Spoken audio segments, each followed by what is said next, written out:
তো আমরা এখানে বই, হাদিস এবং তার সাথে নগদ সামান্য অর্থ পুরস্কার দিতেছি।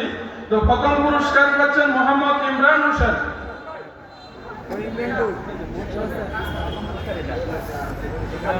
দ্বিতীয় স্থান মাবরুর বিন হেলাল।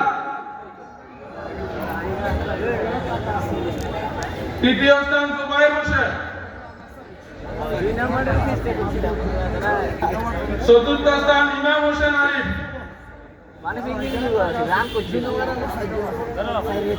চতুর্থ স্থান ইমাম হোসেন আরিফ।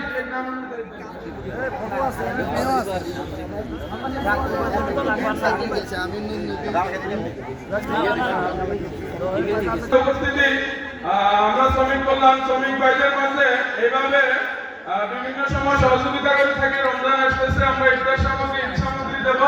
আমরা প্রবাসী এবং উপস্থিত আমাদের যে সমস্ত অভিভাবকরা আছেন, আপনাদের কাছে আমাদের আবেদন থাকবে বাংলাদেশ শ্রমিক কল্যাণ ফেডারেশনকে আপনারা সহযোগিতা করবেন, যাতে করে আমরা শ্রমিকদের মাঝে দিনের কাজকে আরো বেগবান করতে পারি। ধন্যবাদ সবাইকে। সম্মানিত উপস্থিতি, শ্রমিক কল্যাণ ফেডারেশনকে ধন্যবাদ জানাচ্ছি। ওনারা কোরআন